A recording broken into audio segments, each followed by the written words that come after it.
Bate-boca e confusão é o que vocês vão ver agora na CCJ, aonde eles estavam discutindo a PEC da vida, que a esquerda apelidou da PEC do estuprador para tentar de alguma maneira distorcer, assim como faz a esquerda. E a pissolista Sâmia Bonfim, como sempre, foi lacrar.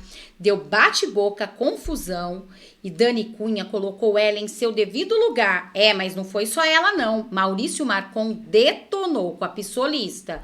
E para vocês que gostam de ver esses esquerdistas passar vergonha e ser colocados em seu devido lugar, fica comigo nesse vídeo até o final. Isso aqui se trata de uma visão de mundo individual, de uma orientação fundamentalista de alguns parlamentares dessa casa que querem regrar todo o nosso ordenamento jurídico e, portanto, retroceder em uma série de direitos sexuais e reprodutivos e na proteção das vítimas de estupro no Brasil a partir de uma visão de vilanização das mulheres que optam pelo aborto.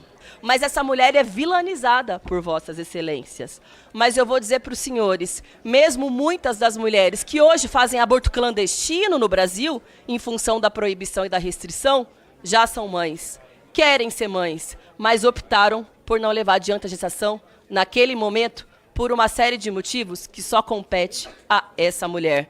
Mas vocês podem dizer, como pode banalizar a vida dessa forma? E eu lhes digo, quem banaliza a vida são vossas excelências, porque a gente está falando do impedimento da continuidade de pesquisas embrionárias em células-tronco, que salvam vidas no Brasil e no mundo. Nós estamos falando de exames pré-natal sobre embriões que precisam ser paralisados, que também podem salvar vidas de muitas crianças ao longo do seu desenvolvimento.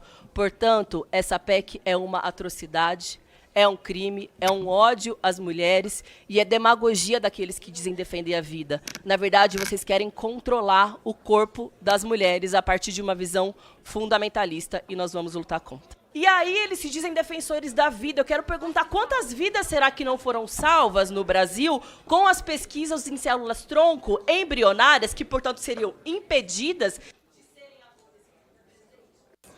que não poderiam mais acontecer se houvesse uma norma constitucional como essa que os senhores querem aprovar? Quantas vidas a gente não vai perder se essas pesquisas forem descontinuadas? Ou quantas novas vidas poderão não existir se as mulheres que sonharam, que escolheram e desejam ser mães, mas não conseguem pelo método tradicional, aquelas que optam hoje e que conseguem, inclusive, pagar pelo planejamento assistido, pelo método de reprodução in vitro, elas não poderão mais conseguir fazer.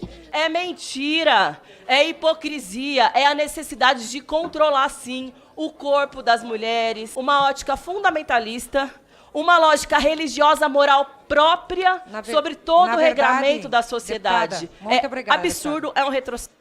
Bom, eu queria primeiro falar que eu fico muito triste de saber que alguns deputados, a qual eu sempre trato com muito respeito, usaram seu tempo de fala para falar mal de um dos autores desta PEC, ao invés de discorrer acerca do conteúdo. Eu tenho certeza que o deputado Chico Alencar, a quem eu presto muita deferência e respeito, não falou mal do ex-deputado João Campos, que também subscreveu essa PEC, mas perdeu um tempo de fala significativo para falar mal de Eduardo Cunha, que foi o autor desta PEC no ano de 2012. Então, bom, foi o que me foi passado, mas eu sigo com muito respeito e deferência ao senhor, deputado Chico. Então, se o senhor ainda assim quiser falar e usar isso para desviar o assunto, é uma questão pessoal. Independente disso, o que eu quero mostrar a vocês aqui, essa PEC foi feita em 2012. Se ela está sendo resgatada hoje, não foi um movimento meu como filha, muito pelo contrário, eu sou apoiadora sim, mas foi um movimento entendido pela maioria desta casa aqui presente, dos membros desta casa, que assim resgataram. E o que eu quero fazer aqui, eu quero fazer alguns esclarecimentos graves de fatos que eu ouvi ontem e hoje, que não condizem com a realidade desta PEC. Eu ouvi que não se pode fazer fertilização in vitro, isso é mentira.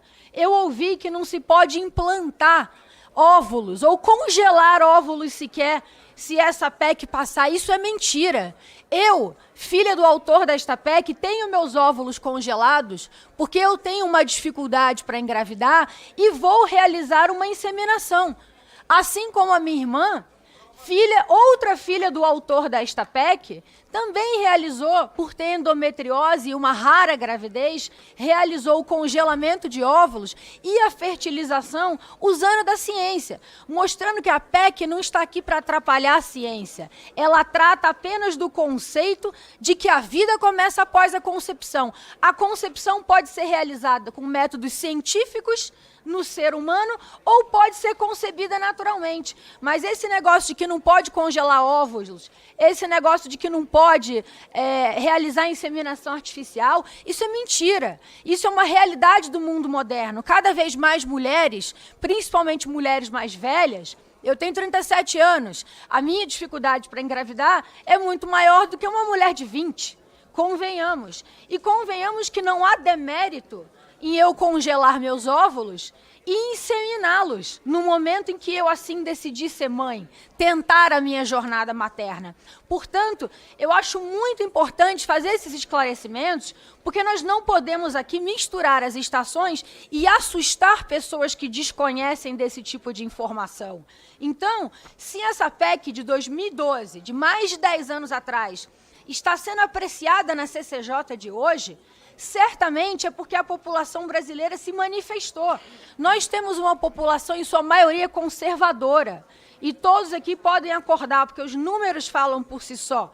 E toda forma de concepção é válida, incluindo todos os métodos. Se o assunto foi pautado hoje, certamente é porque há um anseio populacional e nós aqui estamos representando a população, respeitando aqueles que são contra, respeitando aqueles que acham que a vida não pode começar dentro da concepção, mas é um absurdo levar um assunto técnico e um assunto de mérito específico, como se fosse um assunto de trato de estuprador, como se fosse um assunto de trato contra a própria mulher. Isso aqui é valorizar o ato da concepção. No momento em que a concepção é realizada, a vida ali passa a valer como uma vida. O feto passa a ser tratado como uma vida. Agora, só para concluir, presidente, reiterar as atrocidades que eu ouvi ontem, não existe proibição de métodos científicos, todos eles levam à concepção da vida. Então, uma vez que um método científico é realizado e bem-sucedido, o feto passa a ser a concepção cuja vida é válida. Deputada Sâmia. Presidente, pessoal, está em obstrução e eu quero muito respeitosamente dizer à deputada Dani Cunha que eu fico realmente feliz que ela possa ter feito o congelamento dos seus óvulos, porque isso significa exercer o direito ao planejamento familiar e reprodutivo, que, infelizmente, boa parte das mulheres brasileiras não tem acesso, porque são procedimentos que ainda custam muito dinheiro.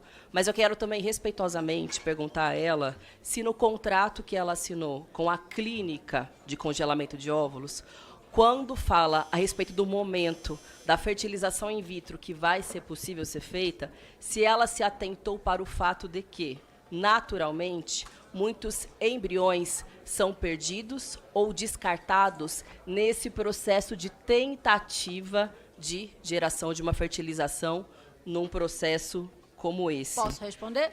Quero dizer, presidente, que essa PEC vai impedir que esse direito que ela está exercendo possa ser exercido por outras mulheres. Resposta, deputada.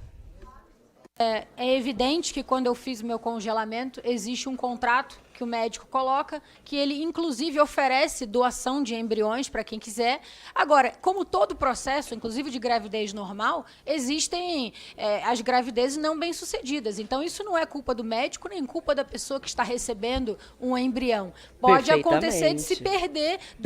Ou descartar de embriões. não receber. Pode acontecer justamente do corpo com a não sua receber. PEC, isso vai ser Não, considerado isso não está na ilegal. PEC. Está, porque eu vou explicar para a acha senhora. que está na PEC, eu vou porque não explicar para a está. senhora o que se trata um processo de fertilização in Bom, vitro. presidente, A essa técnica PEC Tá. passa Ela ouviu pela com respeito. fertilização Fala, fora presidente. do corpo. Deputada Presidente. Sâmia, Em só seg- deixa ela terminar de falar. Só um minutinho. Só um minutinho.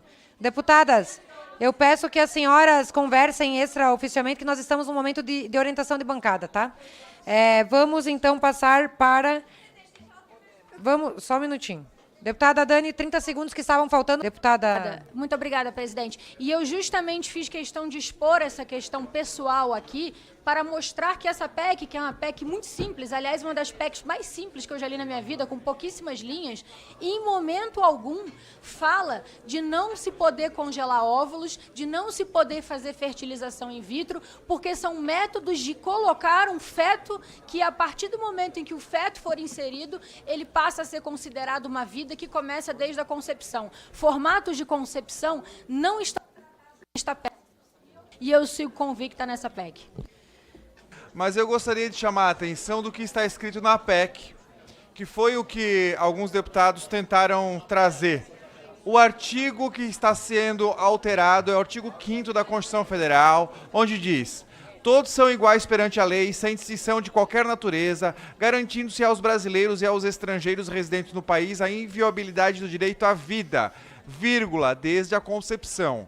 Essa expressão, desde a concepção, é a única alteração que se pretende nessa PEC. Não existe nenhuma outra alteração na PEC que senão isso. O Código Penal das excludentes de ilicitude do aborto, elas permanecem, não existe alteração. É essa a informação que eu gostaria de pedir. Leiam, por favor, a PEC. Obrigado. E eu não sei se os colegas ou quem está de casa tem a possibilidade de ler a PEC. É um artigo aqui, de uma forma muito simples, e está tentando se criar uma narrativa.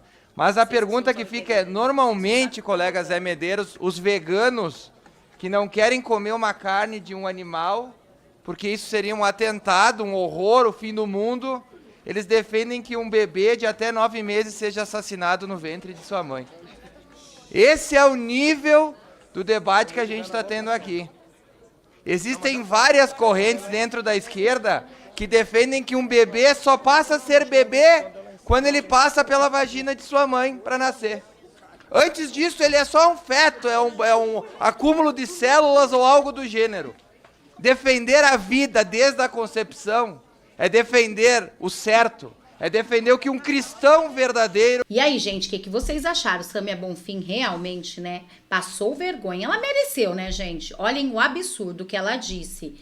Enquanto isso, Maurício Marcon também não deixou barato e colocou a pissolista em seu devido lugar. Esses esquerdistas não cansam de passar vergonha. Deixe aqui nos comentários o que vocês acharam desse vídeo. Não deixem de opinar. Tanto vocês quanto a sua opinião é muito importante para mim.